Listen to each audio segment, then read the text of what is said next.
सुप्रभात. गुड नमस्कार. Morning to one and all. Brihanmumbai Mahanagarpalika शिक्षण विभागातर्फे आयोजित ऑनलाईन शिक्षण प्रणालीत इयत्ता दुसरीच्या मराठी विषयाच्या तासिकेत उपस्थित सर्व सन्माननीय अधिकारी, मुख्याध्यापक, शिक्षक, पालक आणि माझ्या लाडक्या बालमित्रांचे हार्दिक स्वागत. विशेष नमूद करावीशी अशी बाब आहे की मुंबई क्षेत्राच्या बाहेरून सुद्धा उपस्थित असणारे शिक्षक, पालक, सकाळी सकाळी उठून तयारी होणारे बालविद्यार्थी हेही आजच्या अध्यापन वर्गास उपस्थित आहेत आणि सक्रिय आहेत. या सर्वांचं सुद्धा मी मनपूर्वक स्वागत करतो. सुरुवातीला माझा मी परिचय करून देतो.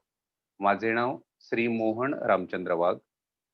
झू येथील उपनगर शिक्षण मंडळ संचालित श्री सिद्धिविनायक विद्यानिधी शिशु मंदिर या प्राथमिक शाळेत मी सहाय्यक शिक्षक म्हणून कार्यरत आहे. आज आपण सुरुवातीला पालकांशी संवाद साधणार आहोत, पण त्याच्या अगोदर आजचा वार आणि दिनांक पाहूया. आज आहे सोमवार दिनांक 2 नोव्हेंबर 2020. पाहता पाहता पाहणं पावसाळा गेला सुद्धा आणि हळूच थंडीची धुलई उडत हिवाळा आला. म्हणजेच रेनकोट आहे, छत्री आहे, हे आपण आलेले पाहुणे ठेवून आता स्वेटर शोधायला लागलेलो आहे. म्हणजे वातावरणात होणारा हा बदल जो आहे तो सूक्ष्म असला तरी हळूहळू आपल्याला प्रकर्षाने जाणवतो. अशा या हिवाळ्याचं स्वागत करत पुन्हा मी तुमच्या सर्वांचं एकदा स्वागत करतो आणि आजच्या पहिल्या सत्राला सुरुवात करतो. पहिलं सत्र आहे ते म्हणजे पालकांशी संवाद.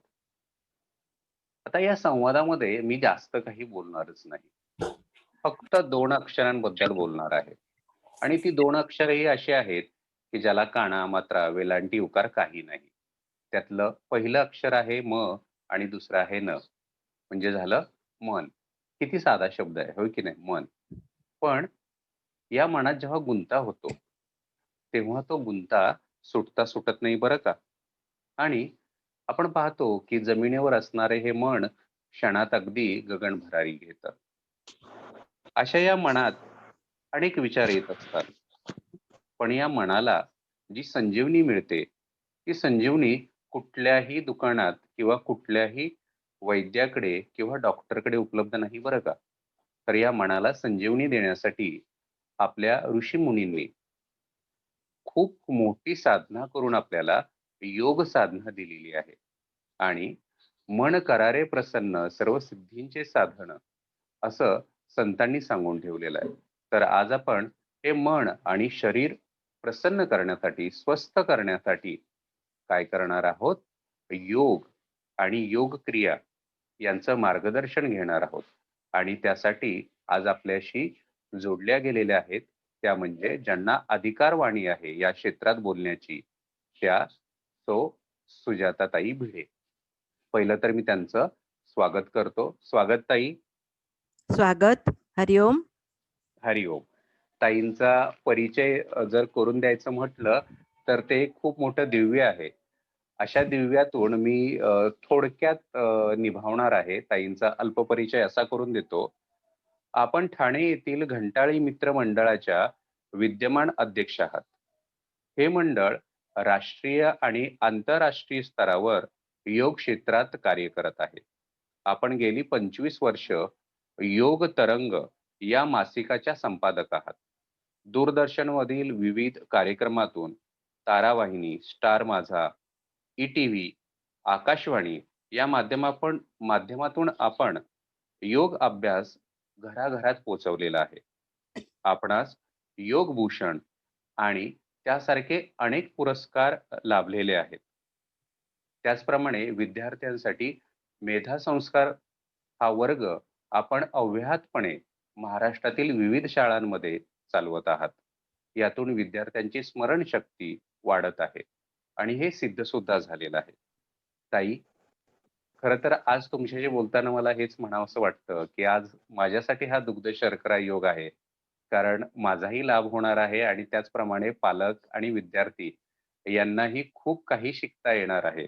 तर सुरुवातीला तुमचं पुन्हा एकदा मी स्वागत करतो आणि तुमची जर आज्ञा असेल तर या प्रश्नोत्तराच्या संवादाला आपण सुरुवात करूया. हरिओम. हां. हरिओम ताई सर. हा. हां, हरी ओम. पहिला प्रश्न असा विचारू इच्छितो, हा. की योग एक वरदान आहे. हे सर्वांनाच माहीत आहे. पण या वरदानाबद्दल थोडक्यात तुम्ही माहिती सांगाल का? हो, जरूर सांगते. पण सर्वप्रथम सर, तुम्ही मला मुंबई महानगरपालिकेतर्फे या शिक्षण क्षेत्रात जे तुम्ही काम करताय ह्या उपक्रमात, आणि मला ह्या उपक्रमाचा एक अंशतः भाग व्हायला संधी दिली, त्याबद्दल तुमचे आणि आज ह्या उपस्थित असलेले सर्व मान्यवर यांचे मी मनापासून आभार मानते. आभार म्हणण्यापेक्षा आपण सगळे एकमेकांच्या ऋणातच राहूया. पण नक्की ही सगळी साठी मला हा कार्यक्रम करायला मिळतोय याचा आनंद नक्कीच आहे. आता आपण तुमच्या प्रश्नाकडे वळणार आहोत.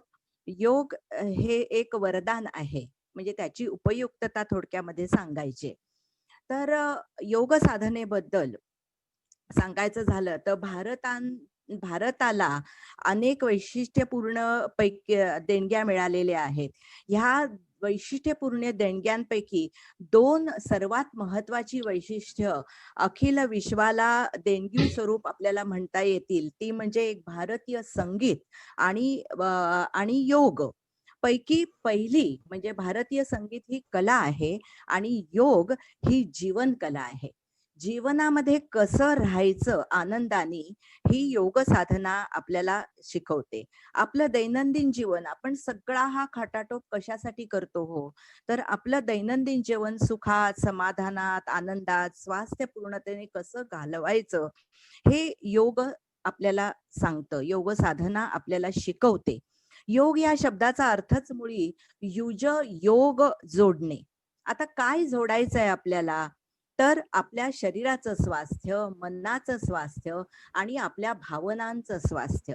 भावना संतुलित राहिल्या की मनावर येणारे ताण हे आपोआप कमी होतात आणि वर्तमानाचा आनंद आपण घ्यायला लागतो. आणि वर्तमानाचा आनंद घेत घेत आपण नित्याचे व्यवहार केले की आपल्याला निश्चितपणे या ठिकाणी आनंद मिळायला लागतो. तर हे स्वास्थ्य कसं साधायचं हेच आपल्याला योग साधना शिकवत असते. जीवनात अनेक स्थित्यंतर होत असतात सर, आणि जी स्थित्यंतर होत असतात ती अचानक होत असतात. त्याच्यामुळे बाह्य विश्वात जी स्थित्यंतर होतात त्याच्याशी आपलं आंतरिक जग, म्हणजे तुम्ही मनाचा उल्लेख केलेला होता मगाशी सुरुवातीलाच, तर आपल्या प्रत्येक कृतीमध्ये मागे मनाचा अंश हा फार मोठा आहे. आणि ह्या बाह्य विश्वात होणाऱ्या बदलामध्ये आंतरिक आपलं जे मन आहे ते जर कोपअप करू शकलं नाही तर मात्र इथे ताण निर्माण होतात आणि मग आपल्या स्वास्थ्याचा समतोल ढळतो. म्हणजे ताण, तणाव, काळजी, चिंता हे स्वास्थ्यावर परिणाम करतात. तुम्ही बघा साधं की आपलं मन जर अस्वस्थ असेल तर त्याचा परिणाम आपल्या शरीरावर होतो, आणि शरीर स्वस्थ नसेल तर त्याचा परिणाम आपल्या मनावर होतो. आपण म्हणतो की निरोगी शरीर हाच खरा दागिना. मग आपली ही 4 चाकांची जी गाडी आहे, शरीर रूपी गाडी आहे, ज्याला शरीर, मन, आत्मा, इंद्रिय ही 4 चाकं आहेत. ही जर उत्तम स्वास्थ्यपूर्ण ठेवायची असतील तर योग साधनेला पर्याय नाही. शिवाय साधना करायला लागतं काय हो? अगदी घर छोटं असलं तरी एका कोपऱ्यामध्ये एक सतरंजी टाकली की आपण साधना करू शकतो. कुठलंही साधन लागत नाही, कुठलाही पैसा लागत नाही. कुठल्याही वयामध्ये अगदी अबाल वृद्धांपासून आपण ही साधना करू शकतो, जी आपल्याला स्वास्थ्यपूर्णता देते. म्हणजे आहे की नाही वरदान ही योग साधना. फक्त ती साधना शिकणं आणि सातत्याने करणं हे गरजेचं आहे. या संदर्भात एक सुंदर श्लोक आहे, जो श्लोक आपल्याला एक आपला गुरुमंत्र म्हणून मनामध्ये ठसवायचा आहे. हा असं म्हटलेलं आहे की समाधानाय सौख्याय निरोगत्वाय जीवने योगमेवाभ्यसे प्राज्ञः यथाशक्ती निरंतरम. समाधान, सौख्य जीवनात प्राप्त करून घ्यायचं असेल, स्वास्थ्य पूर्णता जीवनात प्राप्त करून घ्यायची असेल तर निरंतर साधना करणं. पण ती कशी, तर यथाशक्ती निरंतरन, ऍज पर युअर कपॅसिटी ही करणं नितांत गरजेचं आहे. आणि आज हाच संकल्प आपण आपल्या ह्या कार्यक्रमातून घेणार आहोत सर. हरिओम. अ, पुढचा ताई प्रश्न. असं वाटत होतं, की तुम्ही बोलत राहावं आणि मी ऐकत राहावं. म्हणजे जे समाधान आहे म्हणजे थोडीशी लालसा माझ्या मनात ती उत्पन्न झाली होती. पण थोडं इथे तुमचा संदेश मी ऐकतो, की समाधानी होतो आणि पुढच्या प्रश्नाकडे वळतो. तो असा आहे, शारीरिक आणि मानसिक आरोग्य उत्तम राखण्यासाठी योग क्रिया कशाप्रकारे मदत करतात? याविषयी आपण काय सांगाल? छान, छान प्रश्न आहे सर. स्वास्थ्य या शब्दाची व्याख्या करताना असं म्हटलेलं आहे, की स्वमिन तिष्ठती. म्हणजे स्वतःच्या ठिकाणी स्थिर असणं. स्थिर असणं म्हणजे काय? एका जागी बसून राहणं असा त्याचा अर्थ आहे का? तर नाही. शारीरिक स्वस्थता आणि मानसिक स्थिरता आणि भावनिक संतुलन हा त्याचा अर्थ आहे. अर्थात ही झाली ग्रंथातली व्याख्या. मग WHO वर्ल्ड हेल्थ ऑर्गनायझेशन काय म्हणते? तर केवळ रोगाचा अभाव म्हणजे स्वास्थ्य नाही. तर शारीरिक, मानसिक, सामाजिक आणि भावनिक सुस्थिती म्हणजे स्वास्थ्य. आपण त्याला जोडू थोडीशी आध्यात्मिक सुस्थिती. म्हणजे जीवनाचे जर बाल्यावस्था, तरुणपण, प्रौढावस्था हे टप्पे मानले, तर ह्या प्रत्येक टप्प्यात मनुष्य शिकतच असतो हो. शिक्षण ही अखंड चालणारी प्रक्रिया आहे. मग आपल्याला शेवटच्या टप्प्यामध्ये आध्यात्मिक उन्नत व्हायचं आहे. मग त्यासाठी सुद्धा स्वस्थपूर्ण राहण्यासाठी हे शारीरिक मानसिक स्वास्थ्य हे फार महत्वाचं आहे. मग हे स्वास्थ्य किती घटकांवर अवलंबून आहे? तर आहार, विहार, विश्रांती आणि विचार, विकार, विवेक. आहार कसा असावा? तर ग्रंथांमध्ये सांगितलेलं आहे की तो सीमित, सात्विक, संतुलित असा असावा. खूप खाणं म्हणजे स्वास्थ्यपूर्णता नाही. आज बाजारात दुकानं भरलेली आहेत आणि आपण खूप खातो आहे आणि स्वस्त आहोत, असं होऊ नाही शकत. जे काही खायचं आहे ते चौरस आहाराने सीमित असं खावं. जी काही मीठ भाकरी, शाकभाजी आपण खाऊ ती सुंदररित्या करावी. खास करून मी महिलांना सांगेन, की जेवण करताना आपण आनंदी मनाने जेवण करावं. कारण आपले विचार त्या अन्नामध्ये उतरत असतात. आपण म्हणतो ना, यथा अन्नम तथा मनः. तसं मन, तशी विचारधारा आणि हे सगळं जे अन्न गृहिणी शिजवत असते ते आपल्या घरातलीच मंडळी, मुलं बाळं खाणार असतात. तेव्हा कसं खावं? तर चौरस आहार, सीमित सात्विक घ्यावा. विहार विहार म्हणजे काय? विहाराची व्याख्या म्हणजे मनाला देणाऱ्या, आनंद देणाऱ्या हालचाली करणं. आपण संबंध दिवसात खूप कष्ट करत असतो. पुष्कळ जणांची विचारधारा अशी असते, की मी खूप कष्ट करतो, मला काय व्यायामाची गरज आहे, मला काय योग साधनेची गरज आहे. परंतु तसं नसतं मंडळी, की संबंध दिवसात जे कष्ट करतो ते कर्तव्य म्हणून करतो, आपलं काम म्हणून करतो. पण संबंध दिवसात एखादा वेळ असा काढावा, की आपल्याला जे केलं असता मनाला आनंद मिळतो. म्हणून मनाला आनंद देणारी एखादी गोष्ट शोधावी आणि ती करावी. म्हणजे इथे मन पुन्हा आनंदी राहतं, स्वास्थ्यपूर्ण राहतं. मनाच्या स्वास्थ्यासाठी चांगला विचार म्हणजे विचार, विकार, विवेक हा चांगला विचार मनात बाळगणं हे फार महत्वाचं आहे. चांगला विचार, विवेकशील, संतुलित, सकारात्मक विचारसरणी ही फार महत्वाची आहे. आणि ही विचारसरणी कुटुंब, समाज जोडायला अतिशय महत्वाची आहे बरं का. आणि ती नियमित योग साधनेने आपल्याला मिळतेच मिळते. कारण योग साधना करत असताना आसन आहे, प्राणायाम आहे, मंत्र साधना आहे, प्रार्थना आहे, ओंकाराचं उच्चारण आहे. आपोआप तुम्ही शांत होता आणि तुमच्यामध्ये सकारात्मक विचार येतो. अष्टांग योगामध्ये काय सांगितलेलं आहे?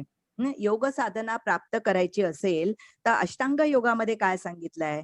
तर 8 पायऱ्या सांगितलेल्या आहेत. यम, नियम, आसन, प्राणायाम, प्रत्याहार, धारणा, ध्यान, समाधी. याच्यामध्ये यम म्हणजे काय? तर समाजात वावरत असताना काही बंधनं, नियम, आपण ड्रेस कसा घालावा, कसं बोलावं, अभिवादन कसं करावं, ह्याचे नियम आहेत. तसं त्याला यम असं म्हटलेलं आहे. आणि नियम म्हणजे स्वयं अनुशासन. आपण सुद्धा आपल्याला एक शिस्त असली पाहिजे सकाळी उठल्यापासून रात्री झोपेपर्यंत संबंध दिवस वावरायची. आसनाने काय होतं? आसनं नियमित केली तर 4 स्थितीतली आसनं आहेत. पुढे झुकणारी, मागे झुकणारी, उभं राहून करण्याची आसनं. ह्याच्यामुळे शरीर लवचिक होतं आणि इंटरनल सिस्टीमचा फिटनेस आपल्याला मिळतो. प्राणायामाने मनःशांती मिळते आणि रिलॅक्सेशन टेक्निक म्हणजे शवासन तर या शवासनाने आपल्याला खूप छान विश्रांती मिळते. कारण शवासन म्हणजे झोपणं नाही, तर सजगतेने सर्व करणं आणि शवासनात जो संकल्प दिला जातो ना, तो अंतर्मनापर्यंत जाऊन चित्तावर ठसतो. मग आपण सकारात्मक विचारांचा संकल्प जर का अंतर्मनाला रोजच्या रोज देत राहिलो, तर आपली विचारधारा बदलणार आहे की नाही? ती सकारात्मक होणार आहे की नाही? तर निश्चित होणार आहे. मग या शवासनाला किती वेळ लागतो? अगदी 5-7 मिनिटाचं शवासन तुम्हाला सबंध दिवस पुरतं. म्हणजे विश्रांतीची गरज ही माणसाला आहेच. आणि मग ध्यानधारणा करायला आपण लागलो. एकदा बैठक स्थिर झाली, मन शांत झालं, की आध्यात्मिक उन्नतीसाठी ध्यानधारणा आहे. मुळात योग हा प्रतिबंधात्मक आहे. म्हणजे रोग होऊ नये, स्वास्थ्य चांगलं राहावं म्हणून आहे सर. आणि आज आपण थेरपी म्हणून योगाकडे बघितलं जातं. पण थेरपीचा अर्थ असा नाही, it's not like a tablet, की आमच्याकडे येतात मंडळी, की आम्हाला डायबिटीस आहे, कुठलं तरी आसन सांगा हो. तर आपलं डोकं दुखतंय, आपण ॲस्ट्रोॲनासिन घेतली आणि डोकंदुखी बरी झाली तात्पुरती. तर असं नाहीये. सर्वंकष योग साधना म्हणजे स्वास्थ्य आहे. हं. तर हे लक्षात घेणं गरजेचं आहे आणि पुन्हा मी साधनेच्या निरंतरतेकडे येते, की ते निरंतर करणं गरजेचं आहे. हरिओम. अ, खूप खूप आणि समर्पक असं तुम्ही उत्तर दिलेलं आहे. प्रश्न जो माझा होता त्याच्या जोडीला तुम्ही अष्टांग योग आहे त्याबद्दल बोललात. आहार आहे, विहार आहे आणि मग या सर्वातून शारीरिक आणि मानसिक आरोग्य उत्तम राहतंच. याची अगदी सुस्पष्ट व्याख्या आणि अनुभव तुम्ही सांगितलेत. WHO ची व्याख्या जी सांगितलीत. पण असं वाटतंय आज, की मी आज खरंच सांगतो म्हणजे मला असाच मोह होतोय, की मी शांत राहावं आणि ताईंनी बोलत राहावं. पुढचा पुढचा प्रश्न असा घेतो, की हां. आज आपण पाहतो, की आजची परिस्थिती थोडी वेगळी आहे. म्हणजे गेल्या 100 किंवा 150 वर्षामध्ये असा अनुभव कधीच कोणाला आला नसेल, की जग आता चालू झालंय, पण तरी त्यात एक भय आहे, भीती आहे आणि मग जे आज पालक आहेत, घर सांभाळणारे व्यक्ती आहेत, गृहिणी आहेत किंवा घरातले आई-बाबा आहेत. त्यांना बरोबर. मुलं आहेत, घरातील ज्येष्ठ आहेत. यांची काळजी घेताना, स्वतःची नोकरी सांभाळताना तारेवरची कसरत करावी लागत आहे, दिव्य करावं लागतंय आणि त्याचप्रमाणे पुन्हा कुठेतरी आर्थिक नियोजन हे करताना मानसिक दडपण खूप वाढत चाललेलं आहे. तर अशा परिस्थितीमध्ये योग साधना ही खास करून पालकांसाठी कशाप्रकारे मदत करू शकेल? खूप छान प्रश्न आहे. पुन्हा म्हणते, की नित्याचे व्यवहार करताना आपल्याला अनेक अडचणी येत असतात. अशी कुठलीही व्यक्ती नाहीये, की ज्यांना अडचणी नाहीच आहेत. मला दाखवून द्या, की अशी कुठली व्यक्ती आहे, की जिला ताण नाही आहेत. तर हे ताण हे असतातच. हं. पण ताण कमी जास्त प्रमाणामध्ये असतात. ते कसे घ्यायचे, परिस्थितीला सामोरं कसं जायचं, हे आपण स्वतः ठरवायचं असतं. आपल्याला पुष्कळ वेळेला असं होतं, की आपण भूतकाळातल्या आठवणी, कटू आठवणी आणि भविष्याची चिंता करत राहतो आणि वर्तमानाचा आनंद म्हणजे समोर आपल्या काय आहे, त्याच्यातनं मार्ग कसा काढायचा आहे, ह्याचा विचार आपण करत नाही. तर हे संतुलित विचारधारा जी आहे, ती योग साधना आपल्याला ही देत असते. कशी ते आपण बघणार आहोत. पण फक्त ताण ताण म्हणजे काय? तर ताणाचे 2 प्रकार आहेत. एक परिस्थितीजन्य ताण आणि स्वनिर्मित ताण. परिस्थितीजन्य ताण हे अनअव्हॉइडेबल असतात. जे अचानकपणे येतात. जसं आजचं ही लॉकडाऊनची स्थिती आहे. ह्याच्यामध्ये ह्या दृष्टिकोनामध्ये ह्या लॉकडाऊनच्या स्थितीमध्ये आपण सगळेजण घरात आहोत. तुम्ही म्हणालात तसं, की इतकी 100-150 वर्षात आणखीनही काही वर्षामध्ये अशी परिस्थिती जागतिक महामारीची आलेली नाही, की सगळे लॉकडाऊन आहेत म्हणून. मग अशा वेळेला आर्थिक इम्बॅलन्स पण आहेच आहे. मग अशा वेळेला, की स्वास्थ्याच्या दृष्टिकोनातनं विचार केला तर घरी घरी राहून आपल्याला अर्थार्जन कसं करता येईल, त्याच्यातला मार्ग कसा करता येईल, छोटे-मोठे व्यवसाय आणि पुष्कळांनी हे चालूही केलेलं आहे, की छोटे-मोठे व्यवसायामध्ये बदल करणं, मन शांत ठेवणं. आपल्याला एरवी असा विचार केला, तर आपल्याकडे जी जमापुंजी आहे, ती सावधानीने वापरणं आणि साधेपणाने राहणं, हा एक भाग त्याच्यामध्ये आहे. दुसरी गोष्ट, की आपण घरामध्ये कधीच नसतो, कामानिमित्त बाहेर असतो. अनाईसे आपल्यासमोर मुलं आहेत, मुलांशी संवाद साधावा. आजकालची मुलं बघा, की ती पण लॉकडाऊन आहेत, ऑनलाईन शाळा करतायत, त्यांच्यावरही ताण आहेत. मग अशा वेळेला आणि दुसरी गोष्ट की मुलांची मानसिकता काय आहे, सतत मोबाईल पुढे असतात. मोबाईल सर्फ करत राहणं, नाहीतर सारखं टीव्ही पाहणं. तर ह्याच्यामुळे काय होतं, की मुलांची विचारधारा, विचार करण्याची शक्ती कमी होते. कारण दृकश्राव्य ह्याच्यामध्ये फक्त बघण्याची प्रक्रिया होते. मेंदूमध्ये अनेक केंद्र आहेत. मग स्मरण, मनन चिंतन हा भाग इथून नाहीच आहे. मग मुलांशी आपण संवाद साधावा. मुलांना काही साधनेबद्दल शिकवावं, व्यायामाबद्दल शिकवावं किंवा आपण त्याचा अभ्यास घ्यावा.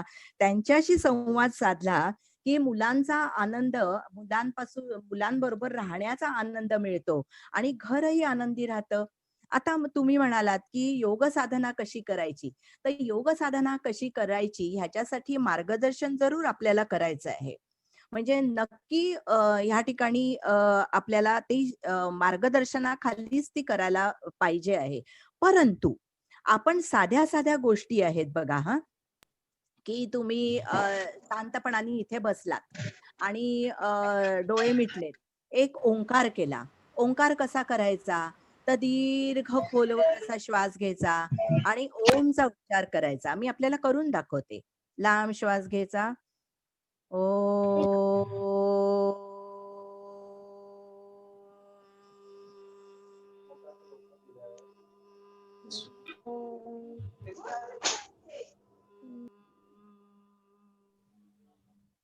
हा उच्चार सगळ्यांनी ऐकला असेल.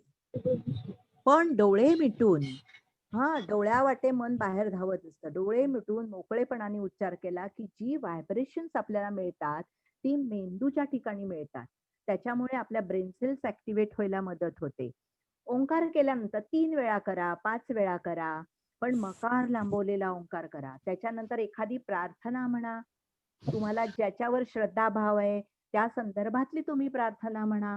ती म्हटल्यानंतर थोडेसे मानेचे हलकेसे व्यायाम करा. मान उजवीकडे, डावीकडे, उजवीकडे, डावीकडे अशी सावकाश तुम्ही फिरवा. त्याच्यानंतर हात आहेत. हाताच्या मुठी वळा, त्या गोलाकार फिरवा. त्याच्यानंतर दोन्ही हात खांद्यावर ठेवून ते गोलाकार फिरवा. अशा पद्धतीने आपण जॉइंट्स लूज करून घेऊ शकतो. म्हणजे शरीरावर आलेला ताण आपण ह्या सोप्या-सोप्या सांधे कैसैल करणाऱ्या आसनाने. मग समोर पाय पसरून बसा, पावलं पुढे मागे करा. बटरफ्लाय पोश्चर सगळ्यांना माहिती आहे. गुडघे जुळवून वर खाली करणं हे सगळ्यांना माहिती आहे. रोलिंग करा, नौका चालन करा, चक्की चालन करा. कितीतरी गोष्टी आपण करू शकतो. साधे दोन्ही हात जोडलेत आणि हात वरती नेलेत, तरी सुद्धा हे पर्वतासन ताण खेच आहे. त्याच्यानंतर दीर्घ श्वसन करा डोळे मिटून. दीर्घ खोलवर श्वास घ्या, संपूर्ण श्वास सोडून द्या. एक नाकपुडी बंद करा, डावीनी श्वास घ्या, डावीनी सोडा. डाव्या हाताने डावी नाकपुडी बंद करा, उजवीनी श्वास घ्या, उजवीनी सोडा. प्राणायाम संथपणाने करणं गरजेचं आहे. कारण प्रत्येक श्वासाबरोबर चैतन्य शक्ती आपल्या शरीरात जात असते. ती कार्यरत आहे. योग परिभाषेत त्याला प्राणशक्ती असं म्हणतात.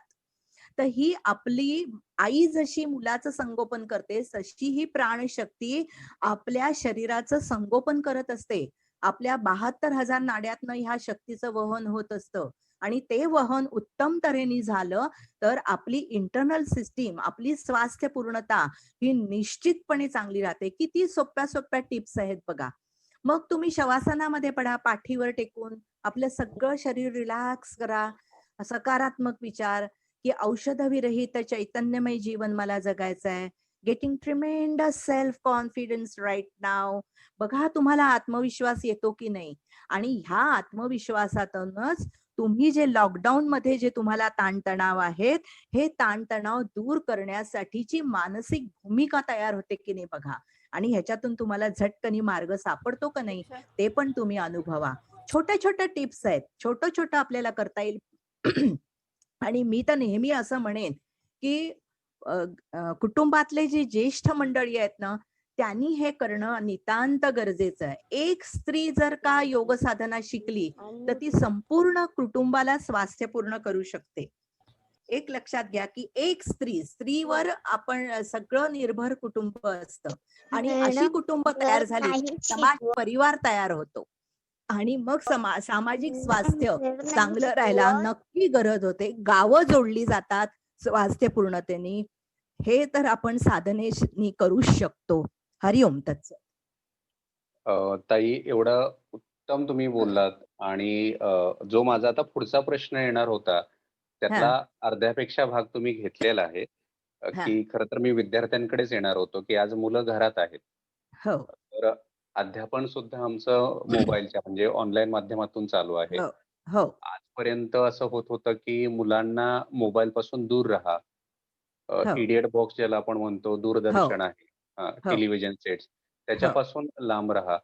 पण हो तंत्रज्ञान जे आहे ते जीवनाचा अविभाज्य भाग आहे. आणि बरोबर जसं आपण म्हणतो, की प्रत्येक शोध जो आहे, तो माणसाच्या गरजेपोटी आलेला आहे. पण आज बरोबर काय झालंय, की मुलांचे डोळे आहेत, ते मोबाईलमध्ये आहेत, दूरदर्शनवरती आहेत. पण त्यामुळे मैदानावरून आत्ता जाऊन ते खेळू शकत नाहीत. त्यामुळे जो शारीरिक ऊर्जा आहे, शारीरिक विकास आहे, कुठेतरी थांबतो की काय अशी भीती आहे. तर मग बरोबर घरात राहून मुलांनीही शारीरिक विकास करण्यासाठी कोणती आसनं केली पाहिजेत, असं पालकांना तुम्ही मार्गदर्शन कराल? अगदी छान. छान प्रश्न आहे. मुळामध्ये खेड्यात मोकळी जागा असते. तिथे खूप इंटिरियर मध्ये आपण गेलो तर इथे एवढा मोकळी हवा असल्यामुळे कोविडचा एवढा प्रादुर्भाव नाहीये. पण शहरामध्ये मुलं मात्र सतत टीव्ही समोर असतात. तर मुलांनी काय करायचं, की ज्या वेळेला लॅपटॉप किंवा टीव्ही बघता त्यावेळेला तुम्ही मधून-मधून लॅपटॉप पासून नजर बाजूला करायची. थोडंसं डोळे उघड-झाप करायची. म्हणजे ज्याला आय ब्लिंकिंग म्हणतात, ते करावं. नंतर डोळे म्हणजे आपलं काय म्हणायचं, की आयबॉल रोटेशन आहे. डोळे वर, खाली सावकाश करायचे. आपली डोळ्याची बुबुळं आहेत ती. शांतपणाने 2दा-3दा अगदी सावकाश केल्यानंतर डोळे बंद करा. दीर्घ श्वास घ्या, सोडून द्या. त्याच्यानंतर ओंकार करणं हे नितांत गरजेचं आहे. अभ्यास करताना सुद्धा एखादी गोष्ट लक्षात राहत नसेल, तर आपण ओंकार करून, प्रार्थना म्हणून आपण त्या अभ्यासाला सुरुवात करावी. मन अभ्यासानुकूल बनतं. एखादा विषय आपल्याला जर का मुलांनो तुम्हाला लक्षात राहत नसेल, तर काय करायची गंमत सांगते तुम्हाला, एक नाही टिप देते, मॅडम. की रात्री झोपताना तुम्ही ओंकार करायचा, तो विषय वाचायचा, पुन्हा ओंकार करायचं आणि झोपून जायचं. असं एकदा करून होत नाही, तर हे निरंतर करणं गरजेचं आहे. ही मनाला सवय लावली, की तुमच्या लक्षात येईल, की सकाळी तुम्हाला नक्की जे वाचलं ते आठवणार आहे. सकाळच्या वेळी अभ्यास करणं हे नितांत गरजेचं आहे. हा एक भाग. आता आसनं कुठली करावी? तर योग साधनेची उपयोजितता म्हणजे ॲप्लिकेशन हे अनेक स्तरावर आहे. म्हणजे शारीरिक स्वास्थ्यासाठी आहे, उंची वृद्धीसाठी आहे, मुलांच्या स्मृती संवर्धनासाठी आहे, मनःशांतीसाठी आहे, आध्यात्मिक उन्नती किती सांगू हे ॲप्लिकेशन. पण विद्यार्थ्याच्या दृष्टिकोनात विचार केला तर आता त्यांच्या व्यक्तिमत्वाचा विकास होणं हे फार गरजेचं आहे. कारण शिक्षण आणि संस्कार ह्या दोन्ही गोष्टी त्यांना आत्मसात करायच्या आहेत. मग वाली आसन म्हणजे तुम्ही बसलेले आहात, बैठक स्थितीमध्ये पर्वतासन तुम्ही करू शकता. त्याच्यानंतर तुम्ही पाठीवर झोपून तुम्ही सायकलिंग करू शकता, कटी उत्थानासन करू शकता, झोपून ताडासन करू शकता, उभं राहून तुम्ही ताडासन करू शकता, एकपाद तोलासन करू शकता. म्हणजे जिथे-जिथे म्हणून ताडन क्रिया आहे, अशी आसनं आपण जर का केली, तर उंची वाढायला नक्की मदत होते. आपला पाठीचा कणा, ह्या पाठीच्या कण्यात 66% शरीरात जेवढे स्नायू आहेत, तेवढे 66% स्नायू एकट्या पाठीच्या कण्यामध्ये आहेत. मग तो पाठीचा कणा जितका फ्लेक्झिबल, तितकं आपलं आरोग्य संपन्नता जास्त. आणि योग साधना करत असताना, आसनं करत असताना पुढे झुकणारी आसनं, पाठीमागे वळणारी आसनं, ही सगळी आसनं आहेत. तर ती मार्गदर्शनाखाली सोपी-सोपी आसनं शिकून घ्यावीत. सगळ्यांनी करावीत ही आसनं. कारण जितका पाठीचा कणा आपल्या शरीराचा हा आधारस्तंभ आहे, जितका पाठीचा कणा सम अवस्थेमध्ये, जितका पाठीचा कणा फ्लेक्झिबल, जितका पाठीचा कणा आरोग्य संपन्न, तेवढी आपली स्वास्थ्यपूर्णता आणि शिवाय आणखीन एक गोष्ट, की जितका पाठीचा कणा चांगला, फ्लेक्झिबल, तेवढी आपली ज्ञान ग्रहण क्षमता ही अधिक असते. आपण जे ज्ञान ग्रहण करतो ते ज्ञान ग्रहण आपण जर का व्यवस्थित बसून सिटिंग पोस्चर चांगलं करून अभ्यास केला तर ज्ञान ग्रहण क्षमता ही आपल्याला वाढीस लागते. तेव्हा योग साधना आपल्याला किती गोष्टी देते बघा. आणि शवासन तर आहेच, शवासनातला संकल्प तर आहेच. म्हणजे ह्या सगळ्या गोष्टी तुम्ही करणं नितांत गरजेचं आहे मुलांनो. तेव्हा ह्या करणं अतिशय महत्वाचं आहे. हरिओम. आता ताई खरं तर आता अगदीच दिवाळी सण तोंडावर आलेला आहे आणि या वर्षीचा दिवाळी सण म्हणजे दिवाळी आहे, ती खूप वेगळी बरोबर. असणार आहे हो. आणि कुठेतरी पालक जे आहेत, अ, तो खर्च आहे, येणारं समायोजन आहे आणि नंतर बेकाबू मन जे होतंय, हो. त्याला स्थिर ठेवण्यासाठी हो. आता चिंताग्रस्त झालेले आहेत, की दिवाळी सण हा जो आहे तो आनंद मी घेऊन येतो. शिकवताय. आनंद हो. घेऊन येतो हे हो. आपल्याला माहीत आहे. हां. पण पालकांची स्थिती थोडी दोलायमान आहे. तर हां. एक विनंती आहे, की आपल्याकडे आता वेळेची उपलब्धता थोडी कमी आहे. पण या दिवाळ सणाला पालकांनी कशाप्रकारे सामोरं जावं असा तुम्ही कोणता संदेश द्याल? खूप छान विचारलं सर, की कोविडच्या परिस्थितीमुळे इतके दिवस आपल्याला बाहेर पडता आलं नाही. आता हळू जनजीवन सुरू झालेलं आहे. दिवाळीचा सण हा आनंदाचा सण आहे, दिव्याचा सण आहे. खरे खरेदीला उधाण असतं, दिवाळी फराळ करणं आहे, पाहुण्यांचं येणं-जाणं आहे. पण ह्या वर्षी तसं होणार नाही आहे. मग ही दिवाळी आपल्याला आनंदाची कशी करता येईल? तर घरात रांगोळी काढा, दिवे-पणत्या जास्त प्रमाणात लावा. जी कोणी घरामध्ये मंडळी आहेत त्यांच्याशी गप्पा-गोष्टी करा. अगदी खूप सारं फराळाचं करता आलं नाही, तरी रोज काहीतरी छोटंसं गोड करा आणि आनंदाने जेवा. थोड्या प्रथा परंपरा ह्यावर्षी साधेपणाने आपण करूया, असा विचार केला, तर आपल्या मनावर येणारा हा जो ताण आहे की नाही, हा ताण निघून जाईल आणि आजच्या ह्या परिस्थितीमध्ये कोप अप करायला आपल्याला मदत होईल. ह्यावर्षी नाही फारशी खरेदी केली. हां, आपण काहीतरी छोटं-मोठंच काहीतरी केलं. खरं तर दिवाळीचा सण हा दिव्याचा सण आणि आनंदाचा सण आहे. मग आपण एकच विचार करूया, की दीपज्योतीच्या तेजाने आपल्या दिव्यामध्ये जी सात्विकता आहे, तेजस्विता आहे, ती आपण ग्रहण करूया. त्या संदर्भामध्ये प्रार्थना करूया. सकारात्मक विचारांचं तेजोवलय आपल्या घर परिवाराला देऊया दिवाळीच्या सणाच्या आनंदाच्या निमित्ताने आणि आपला आरोग्यरूपी दागिना हा छान तऱ्हेने सांभाळूया. तेव्हा अशा पद्धतीने आपण थोडंसं दिवाळीच्या सणामध्ये थोडासा असा बदल करून आपण तोच सण खूप छान तऱ्हेने आनंदाने आपल्याला घालवता येऊ शकतो. आणि हे सर्व काम जे आहे ते घरातल्या स्त्रीनी करायचं आहे बरं का. कारण ती कुटुंबाची मानसिकता बदलू शकते. कारण ती जर आनंदी असेल तर कुटुंब आनंदी आहे. कुटुंब आनंदी असेल तर घर परिवार आनंदी आहे. तेव्हा एवढं मी नक्की ह्या प्रश्नाचं उत्तर देताना एवढं मी नक्की सांगेन. आणि जर का हा शेवटचा प्रश्न असेल तर मला एक विश्व प्रार्थना करायची आहे सर. नक्की ताई, नक्की. करू का? होय, होय, होय. नक्की. हां, हां. तर हा आनंद साजरा करण्यासाठी आपण कुटुंबाचा आनंद तर बघतच असतो. परंतु कुटुंबाबरोबर आपण जेव्हा परमेश्वराला प्रार्थना करतो, तेव्हा सर्वांसाठी प्रार्थना करायची. म्हणून आपल्याकडे आपल्या ग्रंथांमध्ये किंवा आपल्या तत्वज्ञानामध्ये अनेक विश्व प्रार्थना आहेत. त्याच्यातली एक प्रार्थना मी इथे म्हणते आणि मी इथे थांबते. पुन्हा मला मी एकदाच सांगते, की तुम्ही ह्या उपक्रमामध्ये जो बृहन्मुंबई शैक्षणिक ह्याच्यातर्फे जो साजरा केलेला आहे, उपक्रम चालू ठेवलेला आहे. हा उपक्रम अगदी खेड्यापाड्यातनं जातोय आणि ह्या उपक्रमाचा एक अंश म्हणून तुम्ही मला बोलावलंत. आणि सर तुम्ही राज्यस्तरीय ह्याच्यावर काम करतायत भाषा तज्ञ म्हणून. त्याचा पण मला खूप आनंद आहे. तेव्हा मी विश्व प्रार्थना असं म्हणते. माझ्या प्रतिक्रिया मी नंतर देईन. पण आपण हात जोडावेत, डोळे मिटावेत सर्वांनी, ऐकणाऱ्या श्रोत्यांनी आणि विश्व प्रार्थना ऐकावी. सर्वे भवन्तु सुखिनः, सर्वे सन्तु निरामया, सर्वे भद्राणि पश्यन्तु, मा कश्चित् दुःख दुःख भाग भवे. हरि ओम तत्सत. हरि ओम तत्सत. हरि ओम तत्सत. सुजाताताई, वेळेचं बंधन असल्यामुळे आपल्याला इथे थांबावं लागतंय. पण आज तुम्ही इथे उपलब्ध होऊन सर्व पालक, अधिकारी, बालक यांना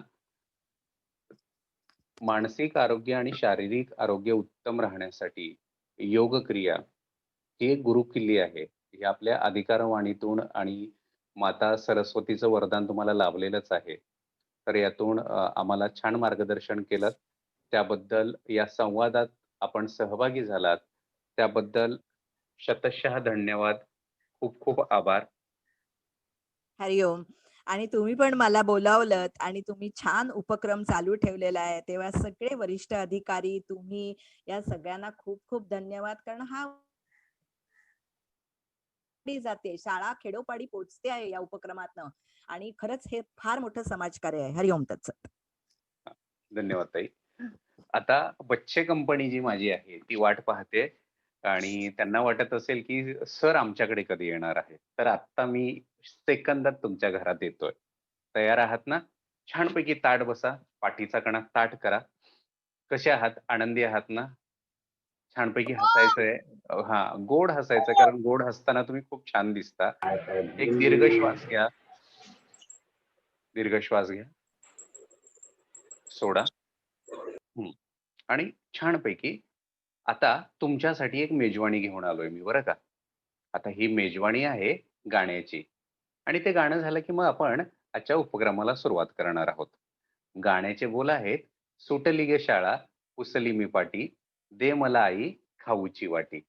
आता ही तासिका संपली की आईला न चुकता चॉकलेट मागायचं नाही, तर खाऊची वाटी मागायची. दररोज आईला खाऊची वाटायची ज्यामध्ये शेंगदाणे असतील, गूळ असेल, चणे असे पौष्टिक गोष्टी ज्यात असतील, अशा पौष्टिक गोष्टी आणि सहज उपलब्ध होणाऱ्या गोष्टी आईला घरातून मागायच्या आहेत.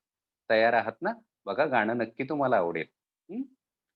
सुटली ग शाळा, पुसली मी पाटी, दे मला आई खाऊची वाटी, दे मला आई खाऊची वाटी. सुटली ग शाळा, पुसली मी पाटी, दे मला आई खाऊची वाटी. आई आज आम्ही शाळेत केली फार मजा, आमच्या मोठ्या बाईंची आज होती रजा. मीच झाले बाई घेऊन हाती काठी, दे मला आई खाऊची वाटी, दे मला आई खाऊची वाटी.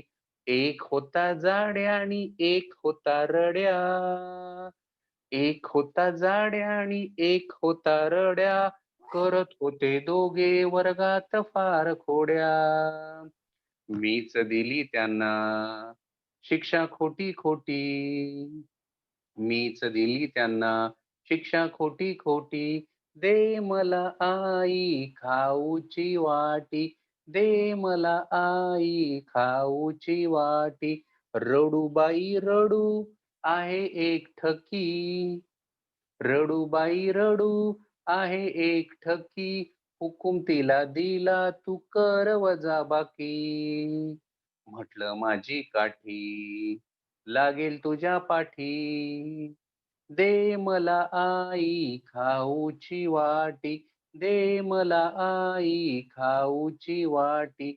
सुटली ग शाळा, पुसली मी पाटी, दे मला आई खाऊची वाटी, दे मला आई खाऊची वाटी. बरं का मुलांनो, यात काठी वगैरे आपण काही घ्यायची नाही. हां. आणि बाई किंवा सर तर काठी वापरतच नाहीत. पण हे गाणं खूप आवडतं आहे, कारण यामध्ये हे बाळ जे आहे, ते लढीवाळपणे काय करत आहे, आपल्या आईकडे खाऊची वाटी मागत आहे. जे आई मला काहीतरी आणायला किंवा मला वेफर्स आणायला, मला चॉकलेट्स आणायला पैसे दे.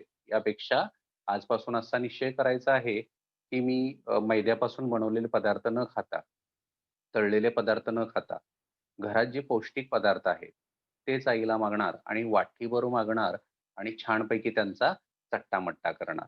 होय की नाही? तर ही तासिका संपल्यानंतर तुम्ही सुद्धा आईकडे असा हट्ट करायचा आहे आणि छानपैकी गाणं म्हणून म्हणायचं, "आई मला पण खाऊची वाटी दे." मुलांनो, आपण अनेक ठिकाणी जातो. तेव्हा आपल्याला काही वस्तूंचे गट दिसतात. तर काही ठिकाणी प्राण्यांचे गट दिसतात, माणसांची गर्दी दिसते. होय की नाही? म्हणजे काय? समूह.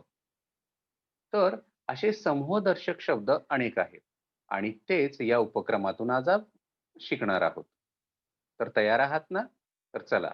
तर या समूहदर्शक शब्दांची ओळख करून घेऊया.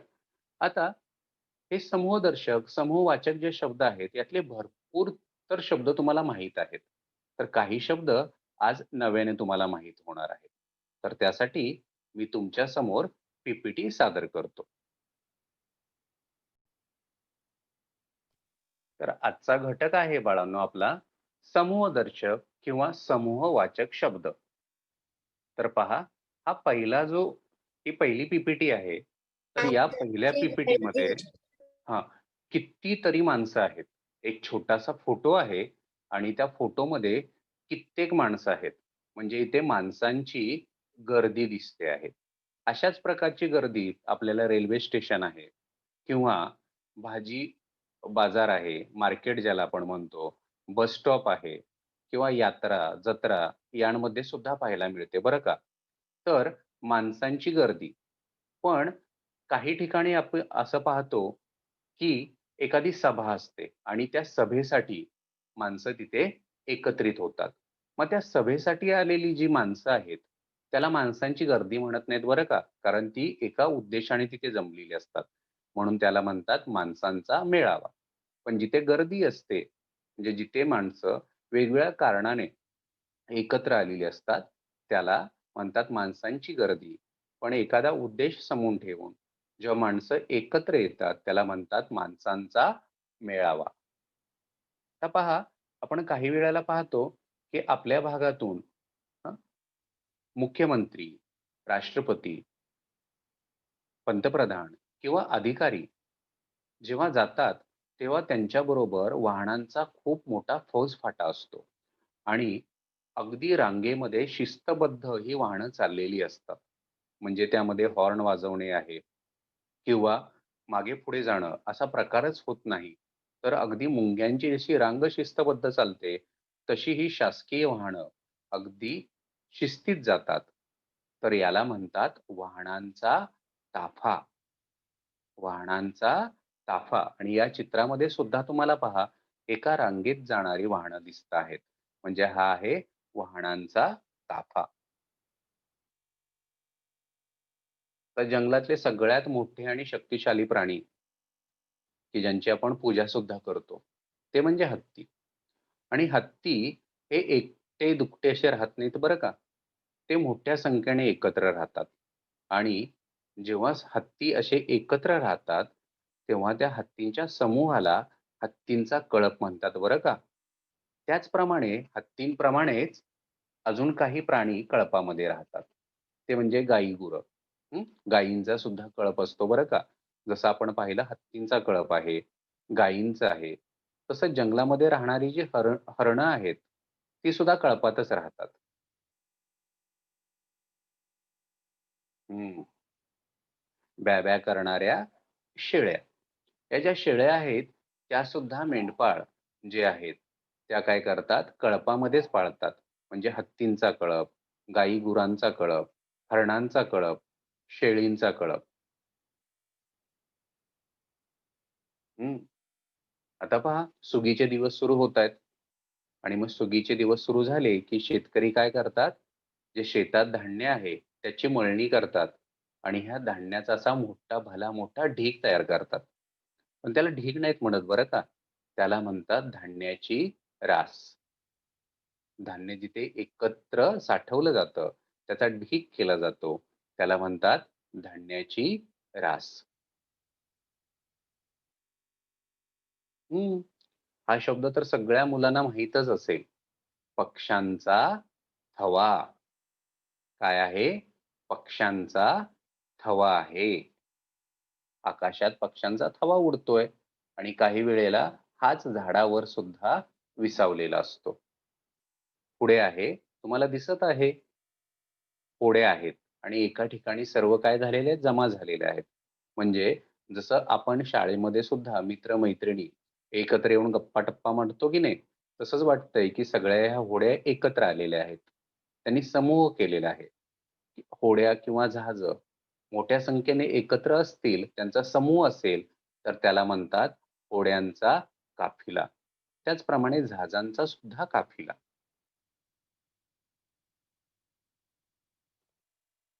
काय छानपैकी तोंडात पाणी आलं की नाही?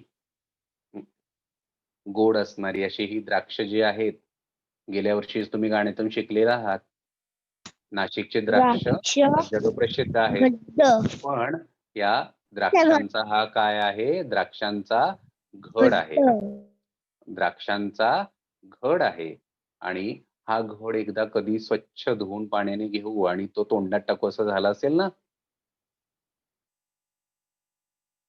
येस. सगळ्यांचं आवडतं फळ.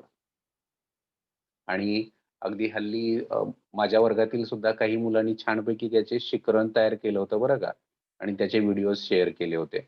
आणि वैशाली ताई आमची जी आहे ती तर त्यामध्ये अगदी पारंगत झालेली आहे छोटी-छोटी व्हिडिओ तयार करण्यात. तर केळींचा घड एवढा भला मोठा आहे पहा किंवा त्यालाच केळींचा लोंगर सुद्धा म्हणतात. डोंगर नाही, लोंगर. बर केळींचा घड किंवा लोंगर. हां. हे आहेत साधू आणि हा साधूंचा समूह कुठेतरी चाललेला आहे आणि छानपैकी सर्वांना शुभाशीर्वाद देत आहेत. पण जेव्हा साधूंचा समूह असतो, त्याला म्हणतात साधूंचा जथ्था. लक्षात ठेवा बाळांनो, साधूंचा जथ्था. म्हणजे रस्त्याने जेव्हा तुम्हाला साधू जाताना दिसतील, तेव्हा तुम्ही म्हणायचं, की "आई, साधूंचा जथ्था चाललेला आहे." ही तर माहीत आहे. लाकडाची मोळी. लाकडाची मोळी आहे. हां, हे भलं मोठं संकट आहे बरं का. हं. सानिका सांगशील का गं कोण आहेत हे? हॅलो? हां, हे चोरी करतायत म्हणजे चोर आहेत आणि चोरांची ही टोळी आहे बरं का. असं संकट कोणावरही येऊ नये. पण जेव्हा चोर येतात, तेव्हा फक्त ते चोर आले असं म्हणत नाहीत, तर काय म्हणतात, चोरांची टोळी सक्रिय झालेली आहे. ही चोरांची टोळी आहे. अजून कोणाकोणाच्या टोळ्या असतात तेही आपण पुढे पाहूया. चोरांची टोळी. हं. तुमच्या वर्गात सुद्धा तुम्ही गट करता, 2 गट करता, बरोबर ना? वेगवेगळे खेळ खेळण्यासाठी आणि हा तर सर्वांचा आवडता खेळ तो म्हणजे क्रिकेट आणि तुम्ही इंग्रजीमध्ये ज्याला काय म्हणता? टीम म्हणता. त्याला खेळाडूंचा संघ असं म्हणतात. तर मध्ये फक्त क्रिकेटमध्येच खेळाडूंचा संघ असतो असं नाही. तर वेगवेगळे खेळ आहेत. कबड्डी आहे, खो-खो आहे. हं. अशा खेळांमध्ये एवढंच कशाला, तर तुम्ही घरामध्ये सुद्धा जेव्हा आता कॅरम खेळताय आणि 4 जण कॅरम खेळता, तेव्हा 2-2 जणांचे 2 संघ तयार करता ना, म्हणजे ज्याला टीम असं आपण म्हणतो. खेळाडूंचा संघ. निशांत ही काय आहे? भाजीची काय आहे रे? जोडी हां, जुडी भाजीची जुडी हां आणि कोणती भाजी आहे ही? मेथीची भाजी मेथी आहे. बरोबर, मेथीच्या भाजीची ही जुडी आहे. फक्त आपण असं नाही म्हणत, की भाजी आहे.